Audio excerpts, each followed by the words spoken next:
Merkels is a downtown Willoughby local flower shop. We've been here since about 1940, which is fantastic.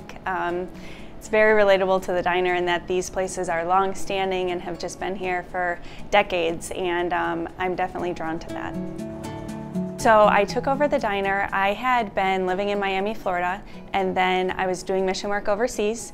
When I came back home, I was looking for the next thing, what I was going to do, got into corporate America and gave it a shot for a year, but ultimately it didn't make me happy and it wasn't for me. So I went back to an industry that I actually grew up in and found out that the diner was for sale, and from there it just kind of fell into place and the doors opened and I just went for the opportunity that was before me.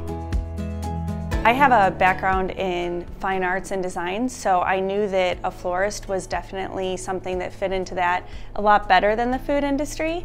So I was actually looking for a florist for a long time, and when I finally took over the diner and went that route, I heard about this florist and I said, no way is there a florist literally next door for sale. But sure enough, I came in here and it was, and I said, you know, this is going to be a lot of work running both, but if I'm going to do this, it's going to be now, and just kind of went for that too. So we've definitely done a complete makeover just with, you know, the paint and things like that, but I've also kind of used this as an opportunity to launch other local female entrepreneurs. So we have Jayco Candles in here, we have Lockwood Ridge and their beauty products, and then we also have Touch of Love Woodwork, who is also a local female, and she does just these amazing wooden signs. And I also do some pottery on the side when I have time, which is not as much right now, but like I said, I went to school for fine arts, so that's definitely my background and what I love to do when I'm not running the businesses.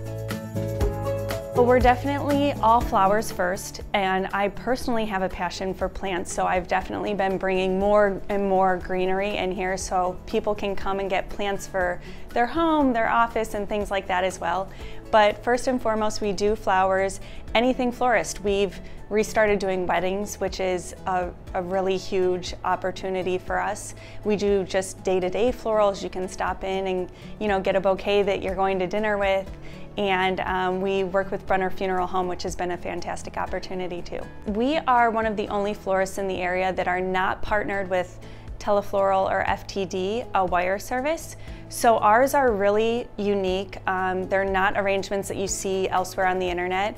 They're very artistic, creative, very imaginative, and just something that you just can't go on the internet and order anywhere.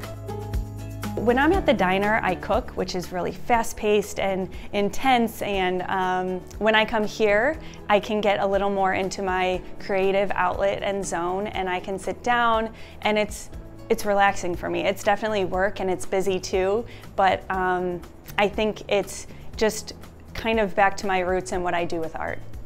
I started working in Willoughby before I owned the businesses, and I worked for the Coins and at their bars, and I just saw them kind of progressively take over and remake all these other places, and I was just passionate about that. I saw it and I loved it, and I said, you know, I want to do this, and it didn't happen right away, and I didn't realize all that right away, but eventually those doors did open, and it's been phenomenal. I definitely never thought that I would own a business. I think I remember even back in the day saying that I would never own a business, but here I am, and you know, looking back, I can totally see how everything I had done kind of led me to this place, and it definitely worked out and it makes sense for me now.